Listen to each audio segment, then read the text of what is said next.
Welcome to the Wild Ag Podcast, where we'll serve as a connection point for landowners and conservation professionals who want to integrate conservation and agriculture. I'm Dr. Andrew Little, Professor of Landscape Ecology and Habitat Management and Extension Specialist at the University of Nebraska.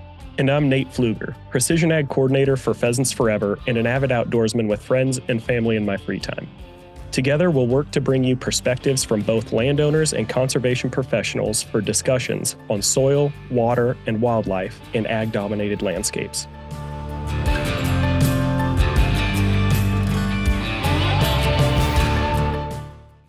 Welcome back to the Wild Ag Podcast. My name is Nate Pfluger, and I'm actually here again with my co-host, Dr. Andy Little. And today's a pretty exciting day, a big day. We have our first ever returning guest in Sam Wilson, so that's pretty cool. Thanks for joining us again. And we're also joined by Frank Andelt. And today we are going to cover the river otter in Nebraska, and particularly the historic reintroduction efforts that occurred with the river otter. So with that, I will kick it over to Sam and Frank to introduce themselves, give us a little background about education, experiences, and we'll go from there. Sure. Yep. I guess education background, I got my undergrad here at UNL and also a master's degree here at UNL, so big fan.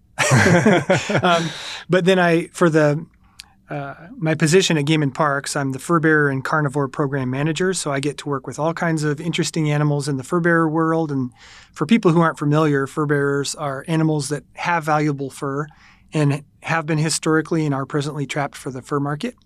And so that's animals like beavers and muskrats and otters and mink and raccoons and bobcats and others. But those are kind of the little to medium-sized animals that I deal with. And the carnivore part that's mountain lions, more or less, with what I do. So I've been in this position for 20 years and have had a lot of experience working with otters. I worked my master's degree project was working with river otters on a telemetry project.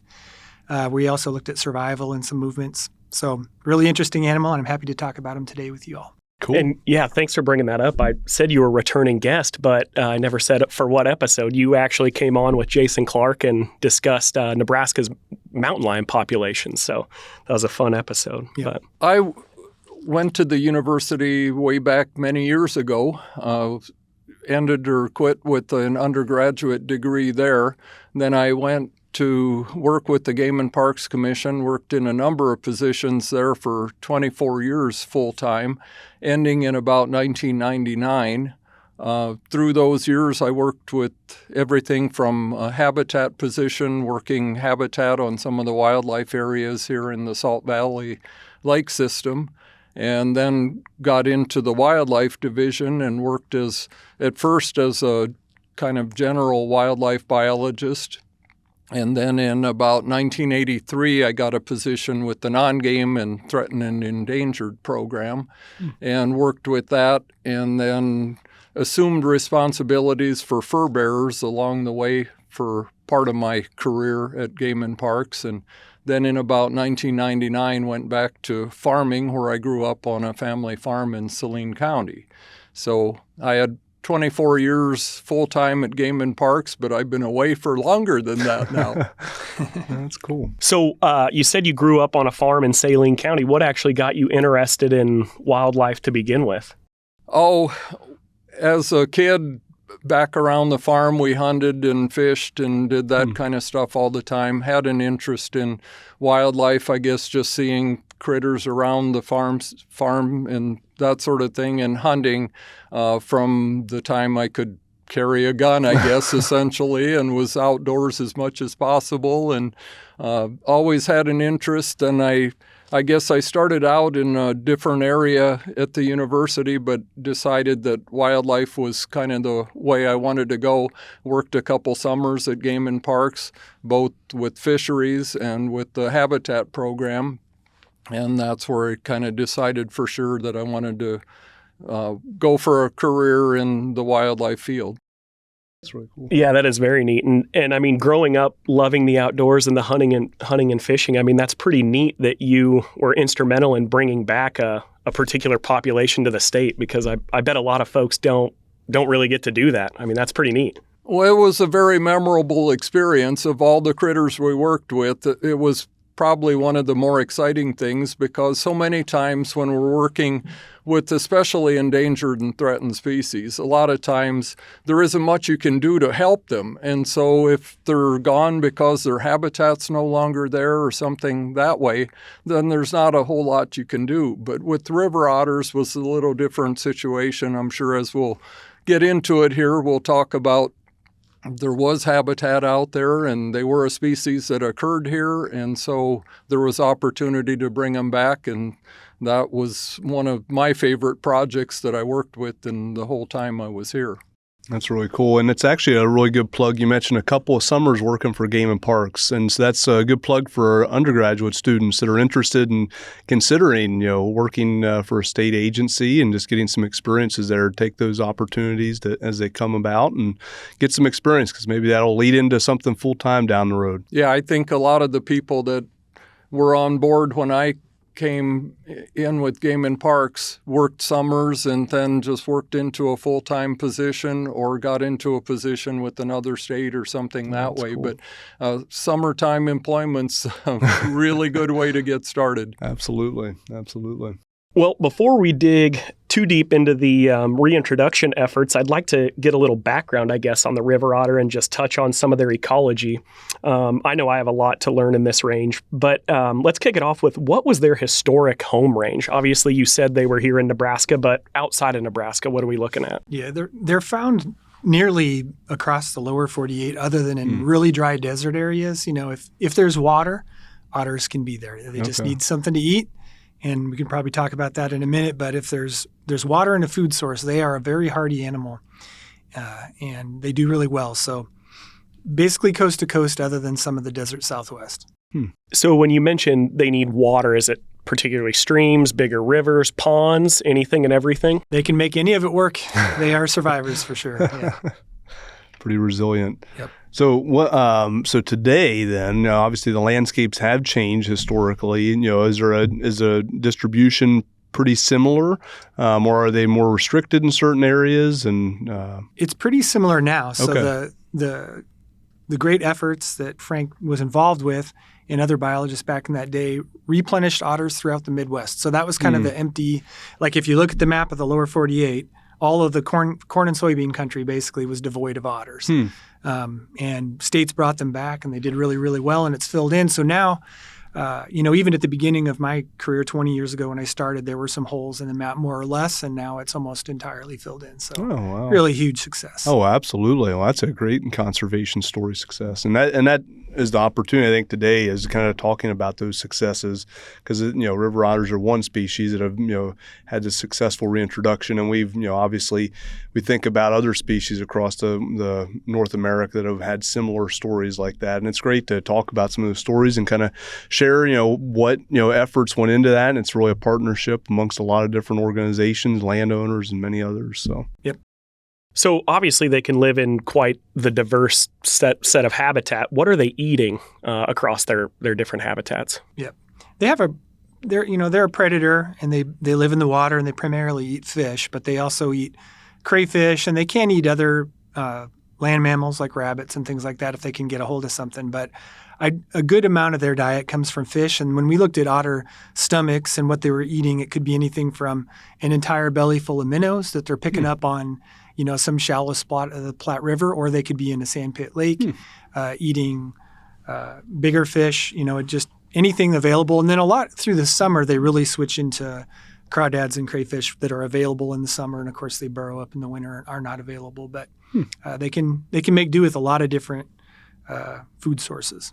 So you mentioned winter. Are they hibernating in the winter? They're not. No, they continue to move around. They have a ton of energy, and they're constantly going up and down the rivers and their home ranges if they can. Now, if it ices up too much, we'll use the Platte River as an example because that's where I did my master's work. But, the Platte's pretty shallow. Sure. And when it gets super, super cold, it can straight up freeze pretty much solid. There might be something flowing underneath, but it's not really super conducive to otters for looking for fish, other than they move up and down on top of the ice sliding, which is really adorable if you've ever seen a video. There are many online, and I've seen it in person. But then in the winter, in those coldest months, what they're going to do is they're going to find an old oxbow or a beaver pond or a sandpit lake or something with deeper water where they can get down and get into a beaver den or a bank den of some sort. And then they'll go out and fish, and they don't even need to really come up and be in the storm and the blizzard and the snow and the wind because they're mostly going to be underwater. Oh, interesting. For a while. And then they're going to keep moving because they really like to move. Okay, yeah. How far are they willing to move to find that oxbow? Mm-hmm. Yeah, their home ranges can be miles. And then, there are a couple examples that's like during the normal part of a river otter's life. But, there are big movements that otters do when they disperse, and or if you translocate otters and release them in Nebraska. Frank could probably talk about a couple that ended up in Missouri or other states if you want. Yeah. We've had some real long travels of some of the released otters. One of the first sites that we released otters at was on the South Loop River up by Broken Bow in Custer County.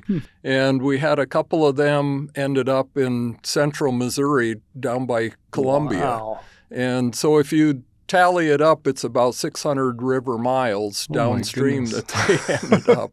And I think I remember one that also was recovered in South Dakota, kind of central South Dakota by Chamberlain. And so that's kind of a cross-country journey, which is a little unusual. I mean, you can see them heading downstream pretty readily, but to go cross-country, that seemed very unusual at the time especially. We have seen them in some sandhills lakes where, typically with otters, I imagine them going up and down the river systems, using that as a travel corridor, and then a bigger stream up and down the stream's travel corridor.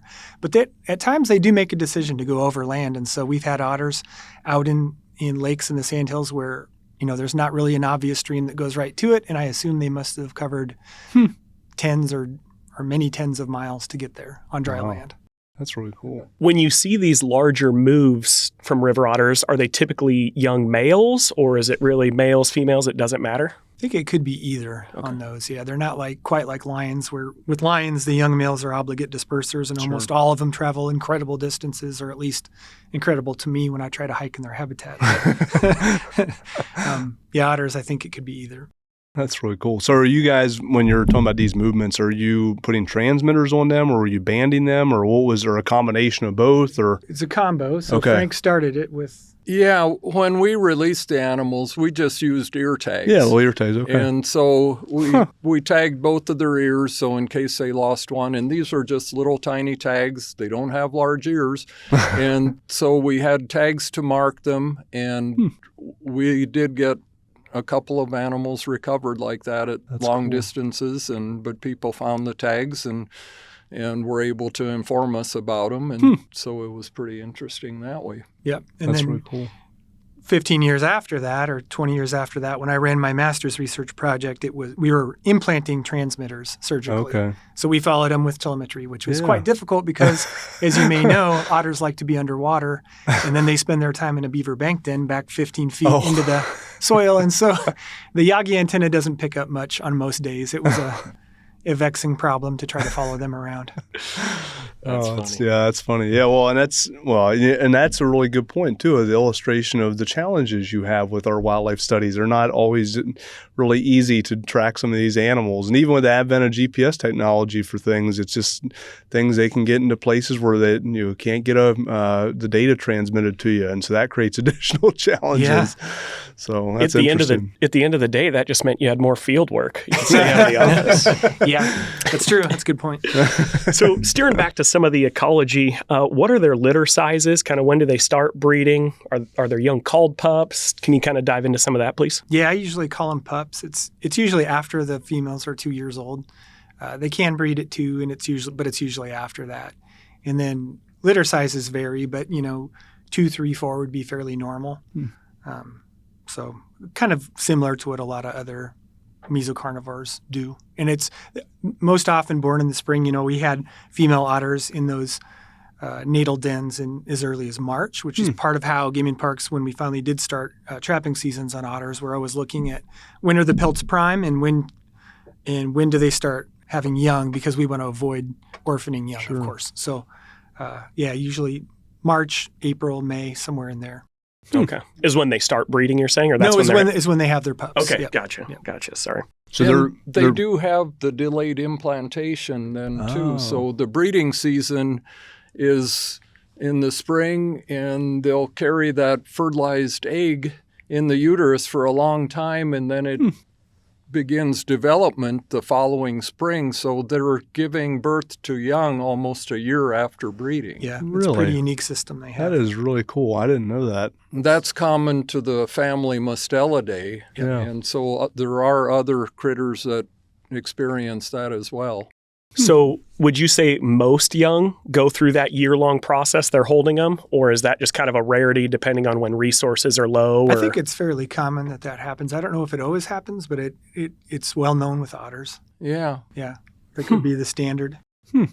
What is the kind of like the breeding behavior? So like I think I'll use deer as an illustration. Obviously the males are searching out females. What's the process kind of look like for otters? Are the males kind of moving distances to find females, or are they like, what's that process kind of look like? The males do have bigger home ranges, Sure. and so they overlap more females. And I would assume, like most wildlife, they're always on the hunt. But Yeah. it's not something I've ever seen, and I don't have a lot of knowledge of that. Sure. Yeah, it isn't something that we ever really saw much of the otters once we released them. Sam would have a lot better information on that when he was studying them with the telemetry equipment and that sort of thing. But for us, it was more like once we released them, they were kind of on their own, and people rarely saw them again. Yeah. I mean, us as workers especially. Yeah. People did view them some. That is how it turns out with otters, though, because they're underwater often, and when they do come up, a lot of times they just poke their head up above the water, and their brown furred head also can be mistaken for a muskrat or a beaver or a mink, because they also look like mink, although they're huge compared to a mink. But because they're short and underwater often, they're not seen a lot by people, and so it's kind of a really fun, unique moment if you actually get to watch them swim around or play or hunt. And that's what I was going to say. I mean, just the rarity of seeing one. A lot of people may be caught off guard and they just, say it's something else, or they're like, what the heck is that thing? So somebody let their pet go? You know? So what are their predators here in Nebraska, or maybe the Midwest in general? Yeah. So that kind of goes back when we were talking about them traveling over land. I think that would be one of the time when they're really exposed to predators. In the water, they're really powerful. A big otter is 30 pounds. They're in the weasel family, and they're incredibly muscular and fast, and they have sharp teeth, and so they're hard to mess with. But out on land, especially historically, if they were going to try to travel overland and long distances, you would have wolves as a predator. Of course, now we don't really have wolves in Nebraska, other than a random one that walks down from Minnesota every however decade or 5 years or whatever. But for them right now on land, it probably would be dogs would be a source of predation for them. Just because of the number of dogs that people have that are larger than them. And then when they're young, they can also be predated upon by eagles because they're in the water. And eagles, of course, are huge and powerful, and small otters could be taken. But mostly, I don't think predation is maybe the least of their worries in Nebraska. So, That's really interesting. Does disease play a role at all in controlling the populations? There is some disease that otters can get, but it's not a primary concern with them. It's not something they're super susceptible that forces populations down. So it doesn't come up much. So then outside of like hunting or harvest, is there any other things that kind of manage their population to some level, or not? Is that hunting really kind of one of the principal things? Would be trapping here. Trapping. So we don't have a hunting season for otters because they're primarily in the water. So the three species that are harvested that are primarily in the water, beavers and muskrats and otters, there's trapping only because, my dad taught hunter safety, and I was often taught don't take a shot at flat water because you'll get a ricochet. So I think that's partly where that comes from. But there are a lot of different sources of mortality for them. And they can be crushed in bank dens when soil collapses, or caught under ice, and drowning's a risk always. And then there is some disease, and then, trapping, and there are just a lot of different mortality sources. And so that has not been the case that they reproduce exponentially and just are suddenly otters everywhere. But they have filled out a lot of the good habitat in Nebraska. That's really cool. I think we might have even had a roadkill otter along the way after releasing them too. And so that's not something you'd think about would happen often, but it could happen. We get several every year now. Huh. Yeah. Oh, that's really interesting. So would you say just changes in habitat or trapping, or obviously maybe a combination of everything, is what led to their extirpation? So basically the complete removal of the species within Nebraska? Or maybe they weren't completely extirpated. Can you guys speak to that a little bit? Well, we do consider them extirpated. I think the time would be from about 1900 till the 1970s sometime. We had essentially no records of otters in Nebraska at all. And I think historically the main concern was from about the 1800s when trapping. There were some major records of otters taken in North America, I think like 65,000 of them taken in North America in some of the early fur harvest records from like the Hudson Bay Company, some of those in the early 1800s. And that's kind of the time of unregulated harvest of a lot of species, and that's when we had bison disappear and a lot of critters disappeared, and it was mostly from human activity. Yeah. And then they were kind of taken also in conjunction with beavers, because of course beaver trapping and harvesting was huge back then and for the exploration of Nebraska. And otters will step in or swim through the same traps beavers will. And so they were happy to also harvest otters. And then because the beaver pelts drove so much of the trapping effort, otters were sort of taken with them. But then there were habitat changes too, a lot of draining and tiling and wetlands that disappeared and conversion to ag. But unregulated harvest probably was primary. That's interesting. Those are obviously some pretty large numbers when you're talking about harvesting river otters. Is there any written, population estimates? We don't really create rigorous population estimates for otters. When we did delist them, we looked at it and we estimated that there were a few thousand back then, and they were delisted in 2020. Okay. And that number was expanding and had been expanding. Otters have high survival. When we looked at my master's project, I went to determine survival, and I think I had telemetry in 18 different otters, and they all survived until the telemetry stopped working. Oh, wow. So I didn't get to document causes of death. They all survived, the ones that we had our telemetry in, but That's encouraging, though. It is encouraging. It's encouraging, yeah. Because there's a lot of other species that may not have that luxury. Yeah. But I would guess statewide there are several thousand otters. That's awesome. Yep. That's really cool. And nationwide, there's huge numbers of otters in some of the coastal regions. I think I saw records, and I mean, some of these went way back. I think there were somewhere around 50,000 otters taken in the country. That was probably back in about the 90s. And so that's when some of us states were reintroducing otters. But there were big numbers of otters in some of the areas like Louisiana and those coastal states, along the East Coast. Alaska. Alaska, Canada. So there are big harvest numbers of otters even currently. Yeah, that's interesting. That's actually was going to be my question. I was going to ask, are there any hot spots around the country of kind of where you see a greater number of otters versus other places in the country? So those southern swampy states, I think, and Alaska, and then the Pacific Northwest has really good numbers. Yeah, and then just in general in Nebraska, I know you mentioned in the sandhills, they can move into some of those areas where they have a wetland. Are there places that you tend to see them a little bit more often in the state of Nebraska than other places? Yep. When I look at so we still collect observations of otters or trail camera photos or tracks that people take and send to us, or otters that are accidentally taken in traps.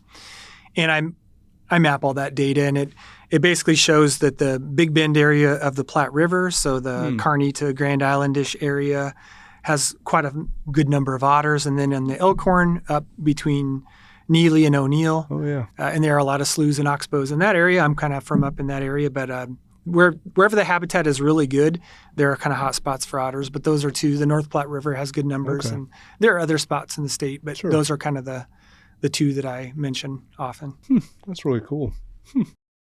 So when it came to the reintroduction efforts, what kind of sparked that here in Nebraska? Well, that goes back a long time. I have to kind of refresh my memory, but when I came on to the non-game program in about 1983, there was already interest in reintroducing otters. And some states had started programs. Missouri kind of comes to mind that they had brought some otters in and had a graduate student doing some work following those reintroduced animals. Here in Nebraska about that time, we first got a report or an actual animal that was taken accidentally. I believe it was on the Republican River down in south central Nebraska in the late 70s. And prior to that, they were thought to be completely extirpated from the state. But so in the early 80s, having the animal taken on the Republican River and having some other reports of otters in that area occasionally, we felt they met the criteria as an endangered species then, rather than being considered extirpated completely. So they were classified as an endangered animal, and then Game and Parks gets responsibility for trying to bring them back, if that's a possibility. And so we got involved with We attended meetings in some of these other states that were also in the Midwest here involved in efforts to try to get otters brought back in this whole area. And so we went to meetings, and I remember going to a meeting, I think it was in Missouri in 1983 already, where we saw how they were doing it, and then that kind of helped us to formulate a plan for how we would go about trying to reintroduce them. And so that was kind of what started everything anyway. So it sounded like there was a accidental harvest on the Republican River you mentioned. Was that one that they reintroduced down in Missouri that moved up, or? No, I think that was an animal that had no history at all.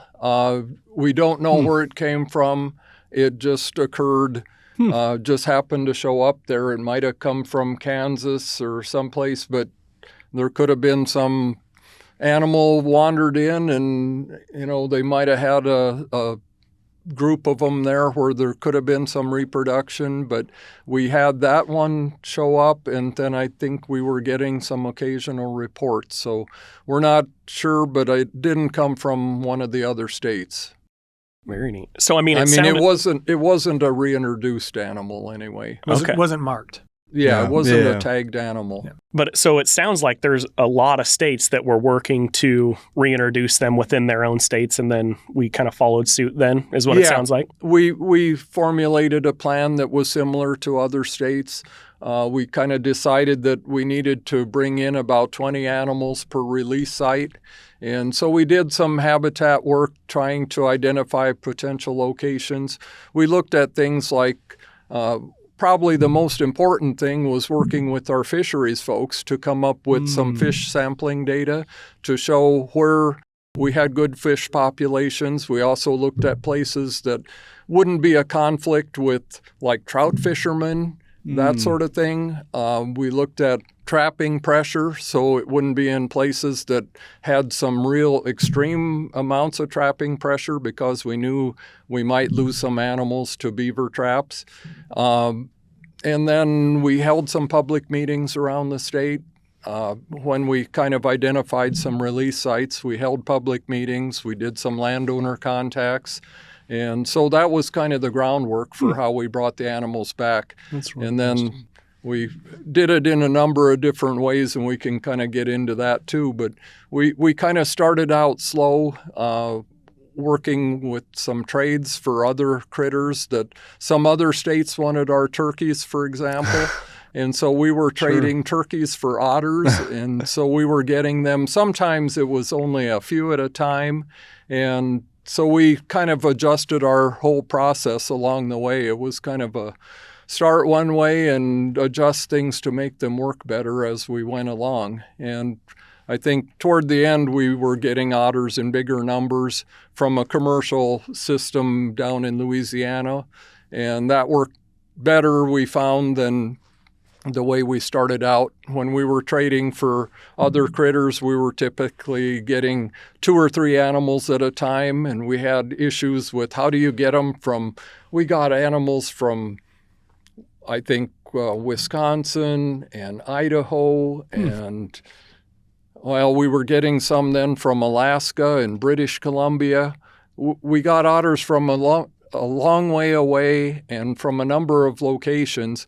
So we were having issues with how do we ship them here? Sure. We had some crates made up. We would ship them empty crates. They would have people trapping otters and shipping them to us on air freight. And I remember a lot of trips up to air freight lines in Omaha, hauling 1 or 2 otters back here at a time.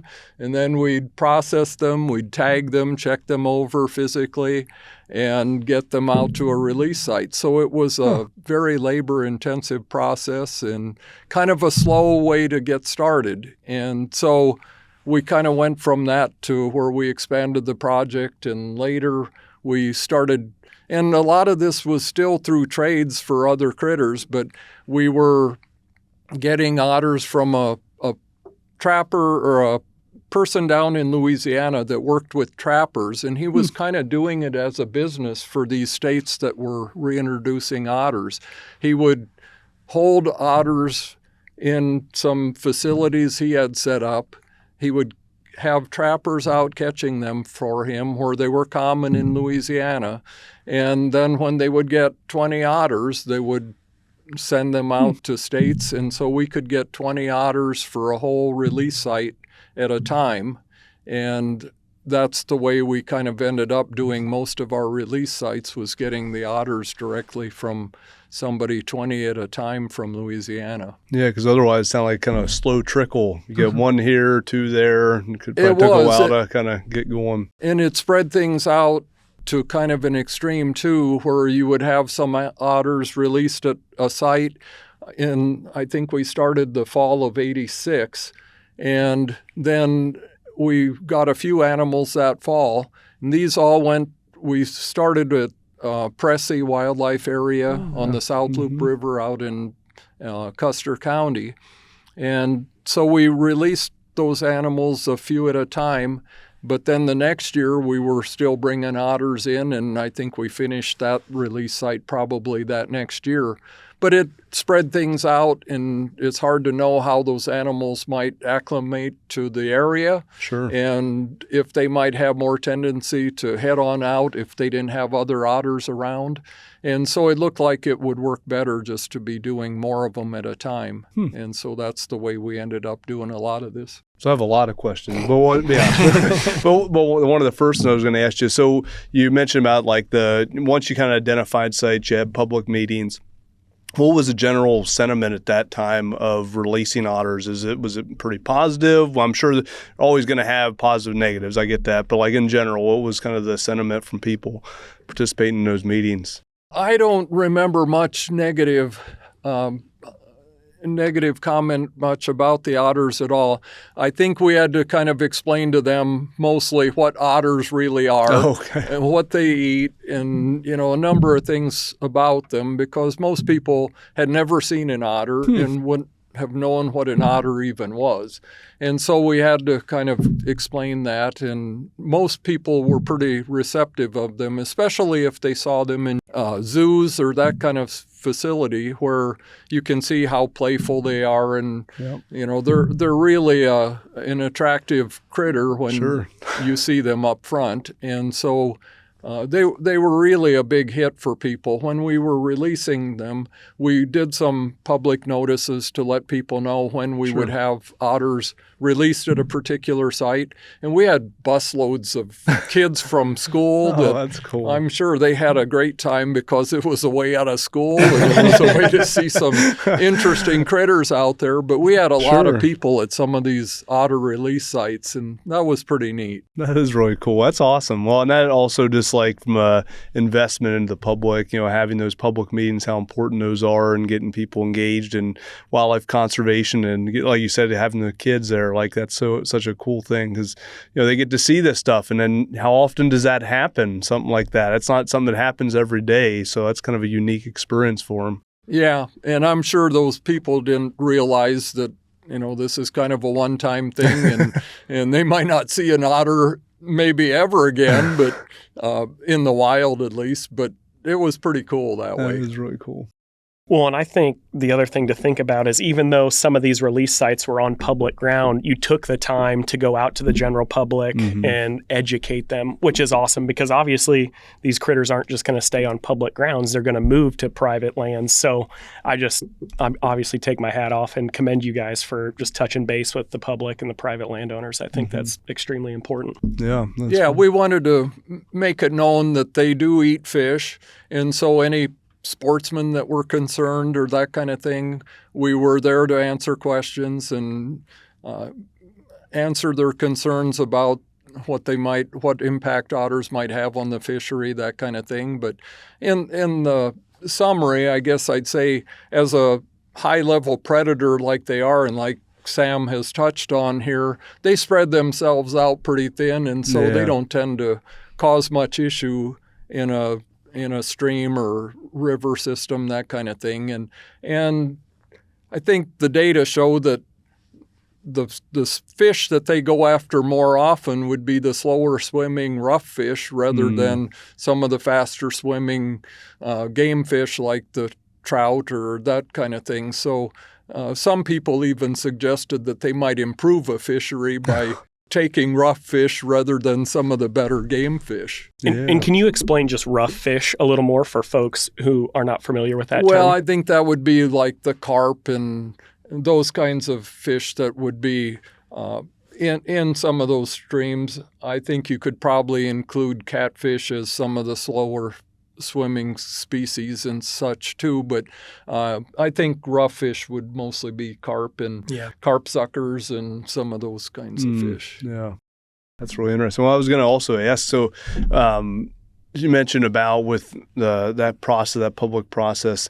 when you guys were doing that, so you had kind of target areas where you identified you wanted to release them. I imagine, like you just kind of alluded to this, a question could come up as, is that going to really negatively impact? Like there's going to be a high density of otters now. And so I guess what I was going to kind of get at as a question, did you guys continue educational kind of training of, like, once you did the releases, like to continue with education division? I don't know when that actually started, but to continue to keep people educated about otters in the landscape. I imagine, I don't know if Monica or any of them that are doing any of that stuff today, and just keeping people informed of, just their ecology and, Yeah, there have been ongoing education efforts, That's including, really cool.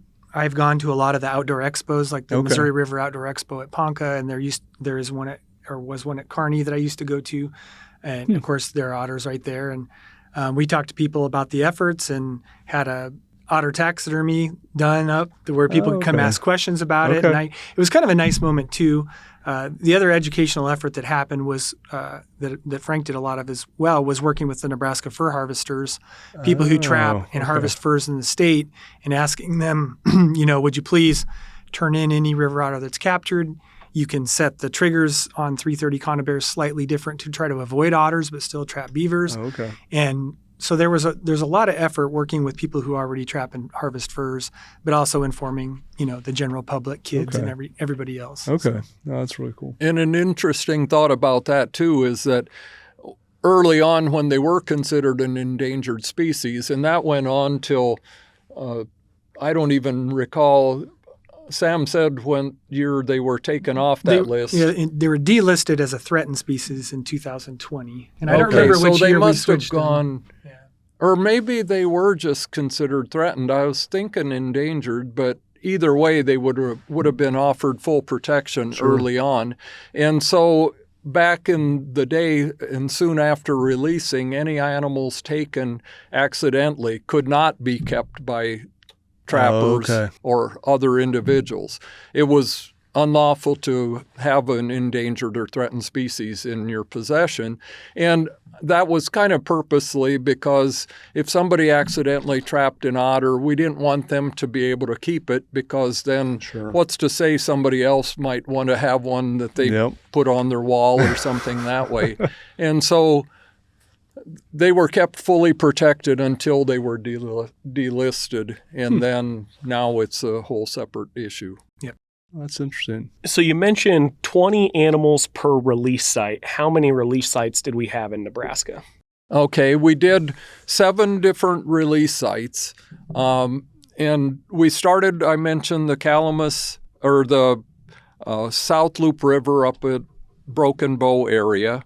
Then we also released otters on the Calamus River, which was up above the Calamus Reservoir.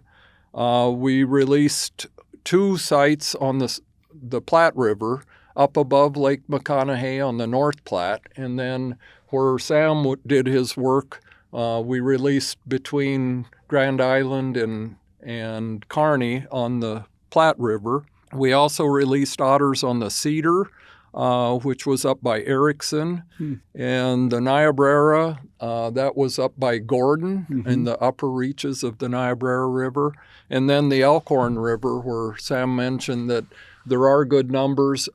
We actually released on the Elkhorn up in the Clearwater area, I guess it was, and so that area especially had some really attractive sloughs and things that Sam said there are good numbers of otters there yet, and that did look like one of our better release sites. And do you recall a total number of individuals released in the state? I know you kind of mentioned 20 per site, but was that true, just 20 at all 7 sites? Not exactly. We ended up with 159 otters at 7 different sites, and so that worked out to about 23 per site. I think on those that we were getting from Louisiana at the end, we were getting 20 animals per release there. But early on, we probably just added a few when we were having them more spread out at some of those early release sites.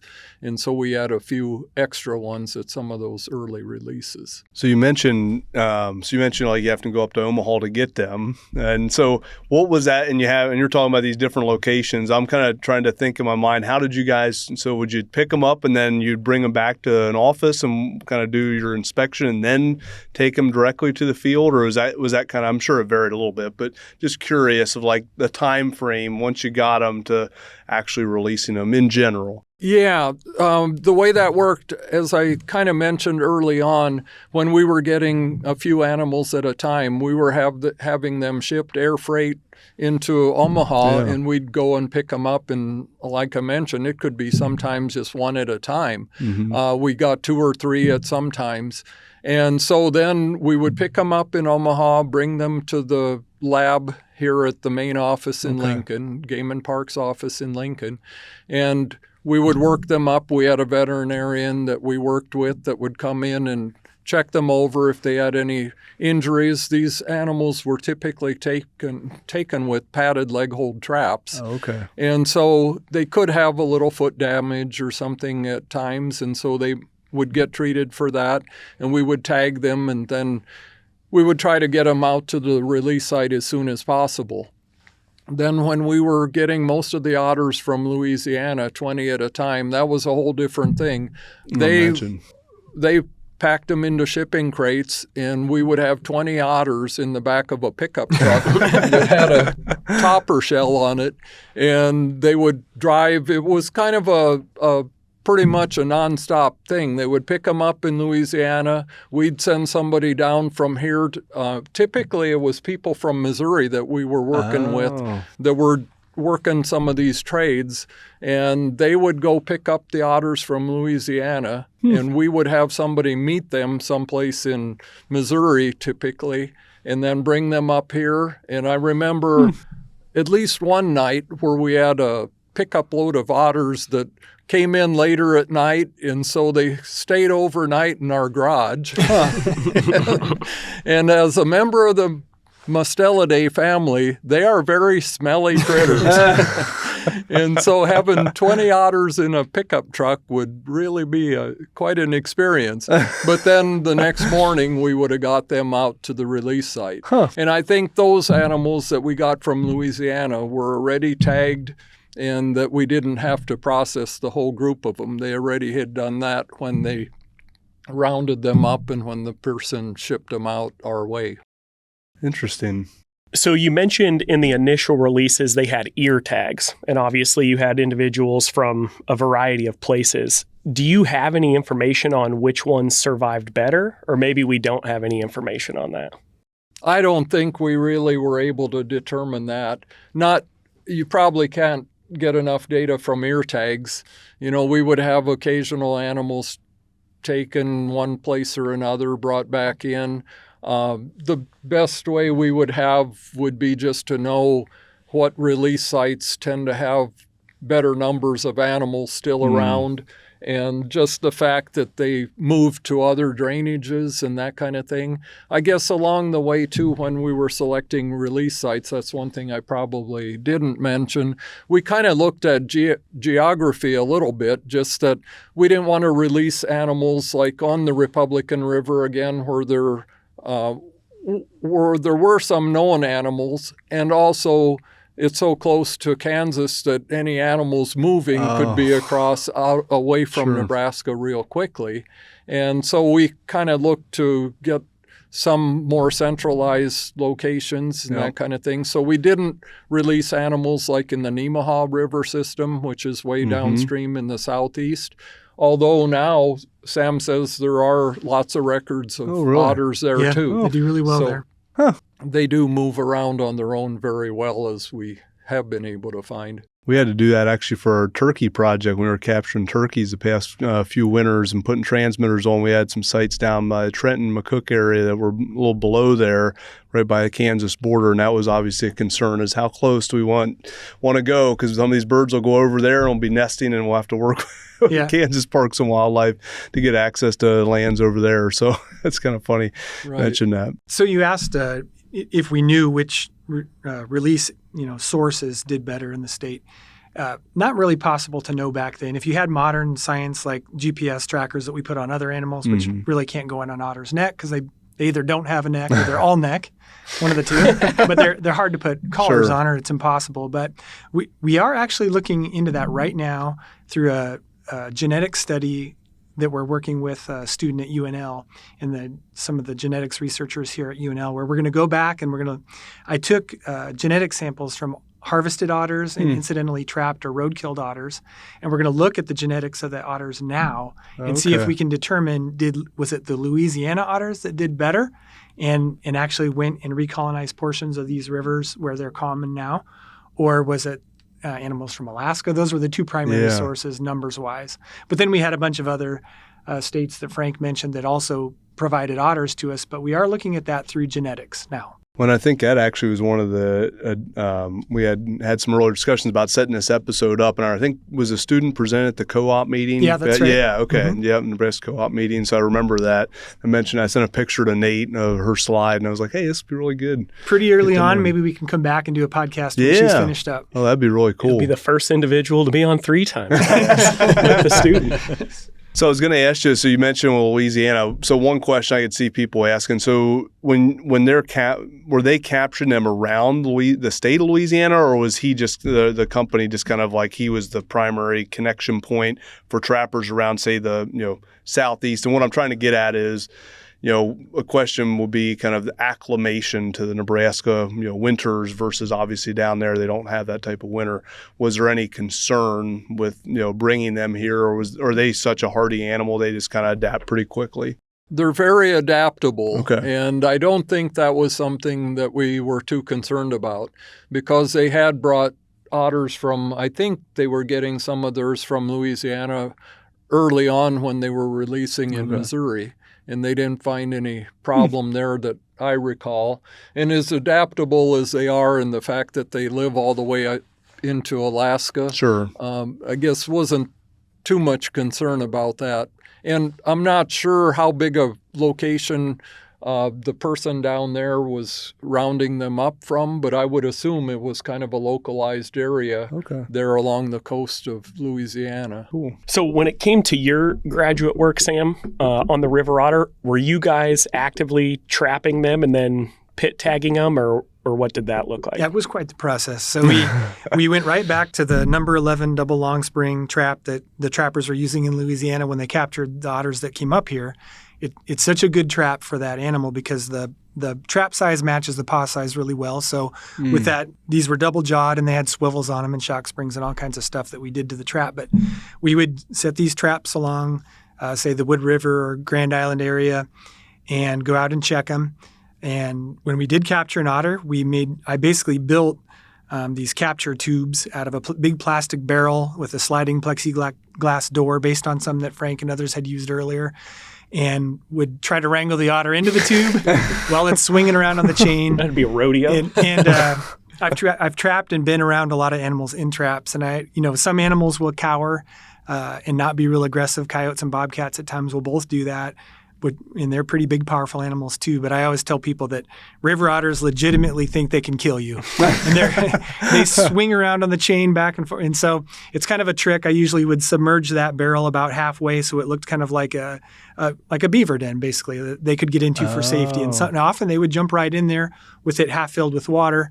And then I'd slide the door shut with just their paw out and release the trap.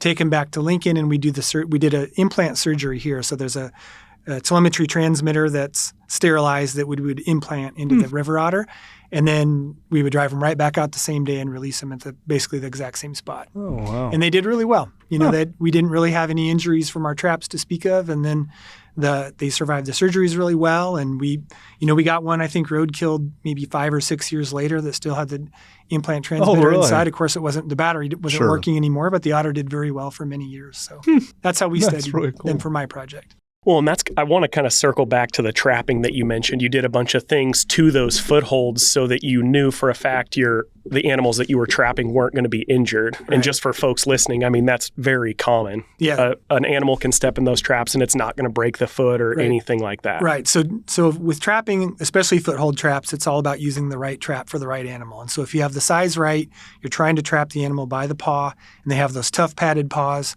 They're on them all the time. And they grip it. Ours had basically 2 different parts of the jaw so that it spread out the pressure, and it had swivels so the otters spin around a lot. They're very active. And shock springs on them, so if they pull, they can't dislocate anything. It's come a long ways. If you pick the right trap for the right animal, you can do really well. And actually, there's a best management program for trapping. So trappers also have access to this research, but there's been a lot of research done on which traps to use for a good outcome for animals. Even if you're going to harvest them in the end, it's a more humane way to trap them to use the right trap. Sure. That's really cool. Yeah, because I know obviously, trapping has changed quite a bit just over time, and just in general, that's usually what a lot of folks talk about is just how it's declined so much. But it does sound like people are, actively trapping them, and we probably dive into a little bit about season stuff here in a minute. But that's really, I appreciate you sharing that, because I think that's something, when you talk about trapping, a lot of people who may not be familiar with it because they have no family members nor them maybe themselves really understand kind of that process and what that actually looked like. So I appreciate you sharing that. Sure. Absolutely. And briefly, we don't have to dive into all the depths of your research, but what was your research looking at and what did we learn about them? So I wanted to look at survival. Of course, as I mentioned, none of them died. Great for the otters. That was fantastic for them. It was hard to be upset about that part failing, I guess. But survival was high. I'll say that. And then we also looked at home range size. So we want to know how much of the river and what kind of habitats they were using. So we ran kind of habitat models and looked at it. And, we did determine that otters, that this deeper water habitat is really important for otters, especially in the most frozen days of the winter, where they have somewhere that they can still get underwater, still go fishing, and basically hide out when the weather is terrible. And so we looked at that, and then we looked at some movements as best we could. They were hard to keep track of, as I mentioned. The telemetry had issues keeping up with them. But we learned a lot, and it was part of the information and the data that went into the delisting process there in 2020. That's very neat. That's awesome. Cool. So beyond the genetic study that you mentioned about right now, has there been any other studies kind of in between? I know you're obviously actively, monitoring them, but just in general, has there been other research studies that you guys have conducted? Yeah, we had another master's student who came in and did an occupancy modeling project where this sounds rough, but his project basically involved him and other technicians taking kayaks out and kayaking all the rivers in Nebraska for 2 or 3 summers. That's a tough job. And searching for otter sign, right? It was a tough job. And so then he was able to map, where otters are found and the likelihood of their presence in a given area. And we used those maps also, and that data also in the delisting process. So. Oh, okay. You mentioned otter sign. What does otter sign look like? I personally do not know. Sure. Yeah. So it could be tracks on the sand. On rivers like the Platte, where I've done more of my work, they'll look for sandbars that kind of have a raised point, and they'll go up there and they can have latrine sites where they scat and stomp around, and then sometimes slides back into the water. So we're looking for scat or tracks, basically. And then real quick, I want to mention there was another master's project that ran basically at the same time as mine, and that student was looking at otter scats to run an otter population size analysis for the Big Bend area of the Platte River. And it was really interesting. In her results, we found that otter density there was basically, I think, about an otter per kilometer of river habitat, which is a lot. That's really high for otters. Of course, the Platte River in that area is braided into many, many different channels, and so it's a really nice habitat. It's not a single ditched, something like Logan Creek up that is more narrow. So that was interesting. And then also she looked at Phragmites because Phragmites removal was really important at the time to try to restore parts of the Platte River from invasive Phragmites. And as it turned out, that's a good thing to do for the Platte River. Otters were able to use the Phragmites quite well. And so they can do well either way. So that's really cool. Yeah. That's awesome. So you mentioned a latrine site. Are they using the same site repeatedly to? Yeah, it's kind of a communication type area for them, where otters will swim up. And a lot of times, like I said, it's in a raised part, a point of a sandbar or a point of the bank, or maybe where a stream comes into the river and there's a pointed bank there, and there'll be a bare spot, basically. And I would always look for these if I'm in a kayak or canoe and go up, and the otters would pull out of the water and get up onto that spot and look around and stomp around and leave scat and smell who else was there and then move on. And so they're all up and down the river if you know what you're looking for. Yeah, I remember seeing one of them in the past. Pretty cool. Yep. Pretty cool to see that. Well, I think it's pretty neat that obviously we've had a successful reintroduction, number one. Obviously, that's the most exciting thing. But then we've continued our research, trying to learn as much as possible about the species. And I mean, there's still research going on today, which is neat. Yep. You mentioned that they were removed from the threatened species or delisted in 2020. Is that correct? Yeah, that was quite a process and many years in the making. Going all the way back, even when I started my master's project in 2006, that was kind of one of the end goals, is if we learn enough and we can prove that they will flourish, then we would be able to delist them. And you need those success stories. Sure. In wildlife management, that is the holy grail right there. And so it is a huge success story, thanks to Frank and other biologists at the time who put in this effort. But for my career, it's one of the biggest things I can point to of how this could work and how it works out in real life. And so we were able to delist them in 2020. We had a lot of public meetings with that as well, showing our data, talking to the public, going to commission meetings.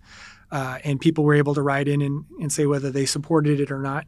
But I think we had good data, and so far it's proven out to be true that otters are still doing really, really well after delisting. So now we can focus our time and attention and money and efforts on other plants and animals that need our help more.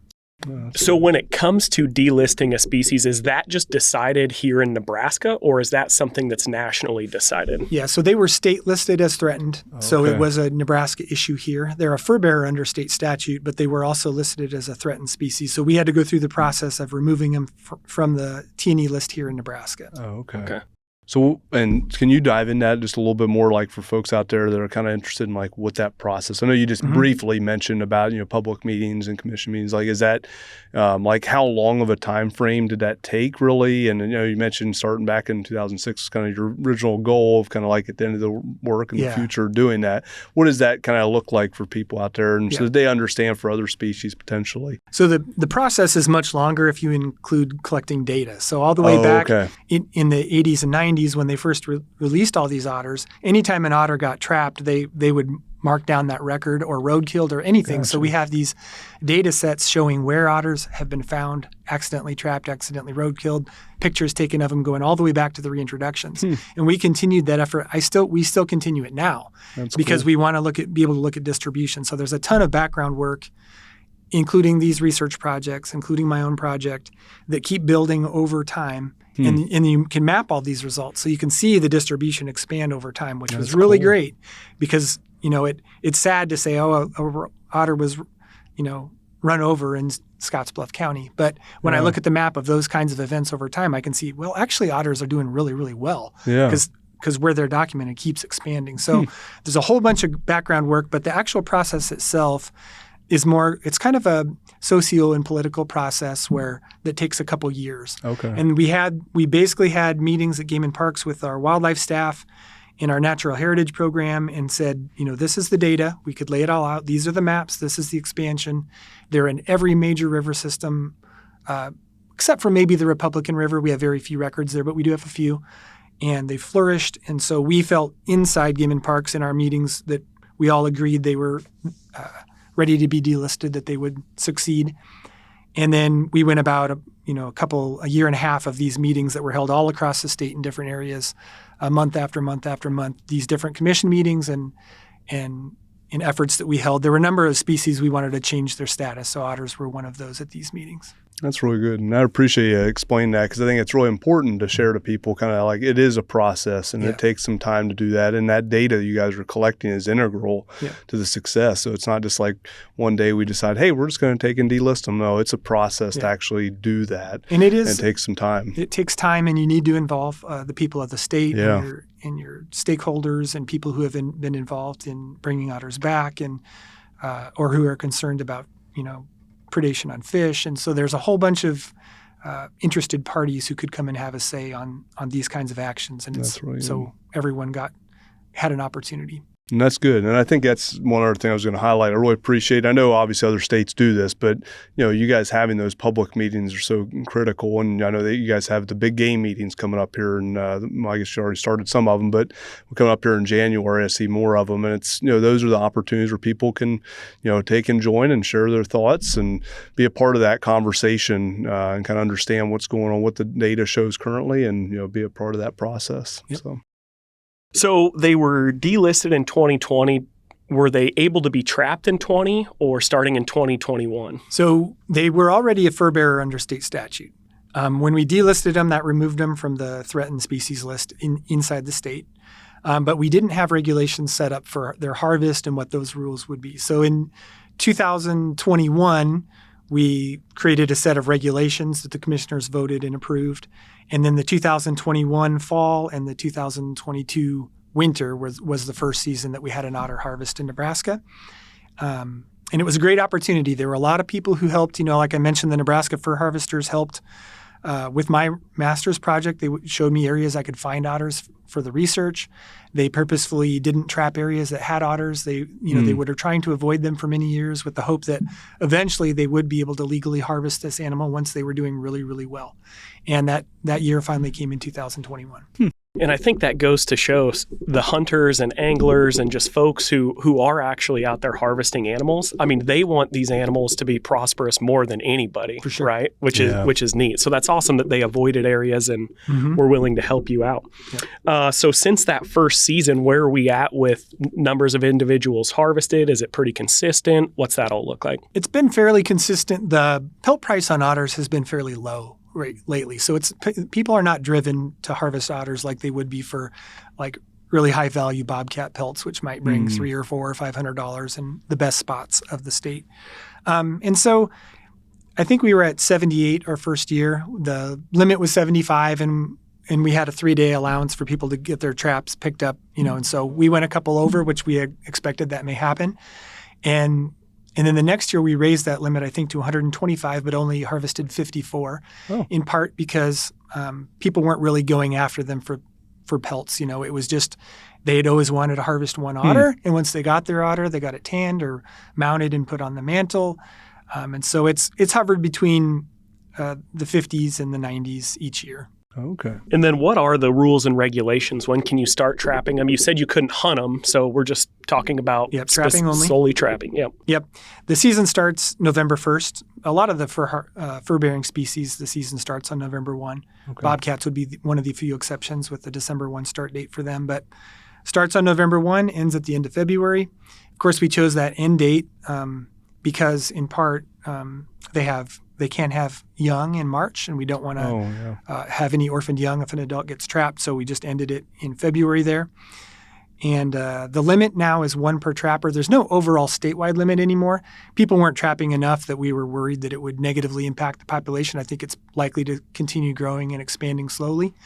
But the harvest season is nice because if people are having concerns with, say they have an oxbow slough or a sandpit lake that they buy fish and stock that lake and want to use it as a private fishery, and then they see 1 or 2 or 3 otters in there on ice pulling up fish. Now they have something they can invite their friend who's a trapper to come over and help them out in their that specific small area. But the trapping seasons have gone really well. As I mentioned, the limit is 1 per trapper now per season. So is it similar to a bobcat then that you need to contact Nebraska Game and Parks or somebody to tag that individual then? It is, in that both bobcats and otters have required tagging due to CITES, which is the Convention on International Trade of Endangered Species. That's a federal issue, but they issue us tags, and we basically help prove that the harvest of these animals in our state was legal, and we can track numbers and provide data to them to make sure other species that look similar aren't harvested and passed off as Nebraska bobcats or Nebraska otters. Oh, sure. So for anybody who maybe traps one here this year, because this episode's coming out in January, for somebody who does trap a river otter, can they maybe take part in the research that is currently going on by submitting a sample somehow? Absolutely. And because we do tag every otter that is harvested in the state, we handle them all. So they bring them to us. They bring the otter to a game warden or take it to a Game and Parks office. I tag them in Lincoln. And the process for getting the DNA sample is pretty easy. We'll either take a piece of the toe pad or a little piece of tissue.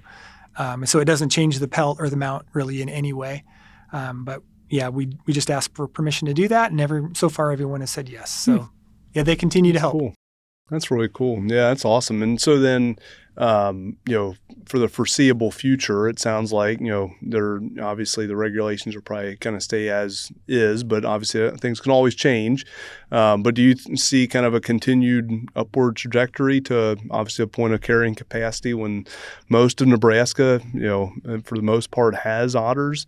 Is that kind of what you're, any like kind of futuristic kind of population models? I know, I don't know how much you guys are building into those. I know we have done some of that for other states, and I did some for black bears down in Georgia and kind of looking into, like, say, 2050, what we kind of expect the population may look like. Yeah.